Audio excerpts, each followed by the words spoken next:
സർവം കൃഷ്ണാർപ്പണമസ്തു. വാസ്തുപുരുഷൻ. ആരാണ് വാസ്തുപുരുഷൻ?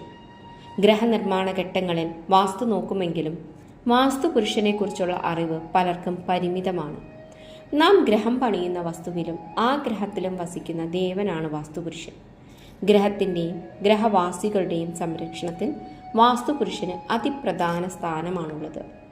വാസ്തുപുരുഷന്റെ സംതൃപ്തിയിലും അതൃപ്തിയിലും അധിഷ്ഠിതമാണ് ഓരോ ഗ്രഹത്തിൻ്റെയും അഭിവൃദ്ധി.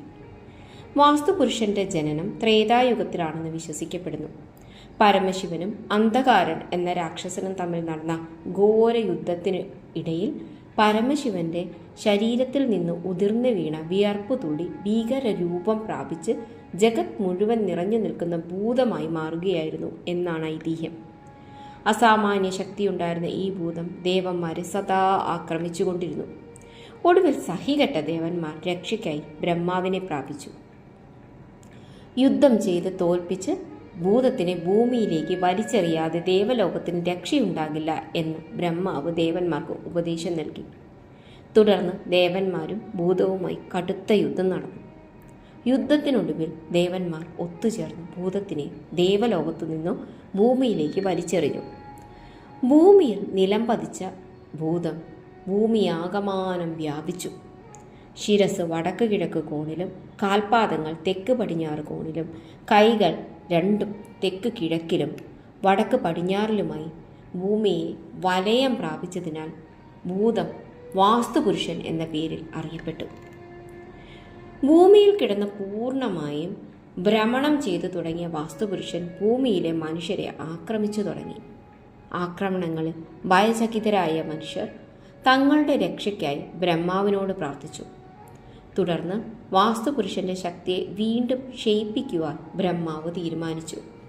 കരുത്തരായ 53 ദേവന്മാരോട് വാസ്തുപുരുഷന്റെ ശരീരത്തിന്റെ വിവിധ ഭാഗങ്ങളിൽ നിലയുറപ്പിക്കുവാൻ ബ്രഹ്മാവ് നിർദ്ദേശിച്ചു. 53 ദേവന്മാരും നിർദ്ദേശപ്രകാരം വാസ്തുപുരുഷന്റെ ശരീരത്തിന്റെ വിവിധ ഭാഗങ്ങളിൽ നിലയുറപ്പിച്ചു. ഇതോടെ ശക്തി ക്ഷയിച്ച വാസ്തുപുരുഷൻ ബ്രഹ്മാവിനോട് ചെയ്ത തെറ്റുകൾക്ക് ക്ഷമ ചോദിച്ചു. മനസ്സലിഞ്ഞ ബ്രഹ്മാവ് വാസ്തുപുരുഷനെ അനുഗ്രഹിച്ചു. ഭൂമിയിലെ മനുഷ്യർ വാസ്തുപുരുഷനെ ആരാധിക്കുമെന്നും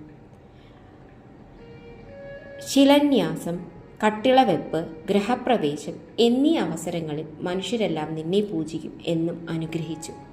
അല്ലാത്ത പക്ഷം അവർക്ക് നാശങ്ങളുണ്ടാകും. നിന്നെ പ്രീതിപ്പെടുത്തുന്നവർക്കും നിന്റെ അനുഗ്രഹത്തിന് പാത്രമാവുന്നവർക്കും സർവ്വവിധ അഭിവൃദ്ധിയുമുണ്ടാകും. നിന്റെ സംരക്ഷണത്തിലായിരിക്കും അവരുടെ ജീവിതം. ഇതായിരുന്നു ബ്രഹ്മാവ് നൽകിയ വരത്തിൻ്റെ സാരം.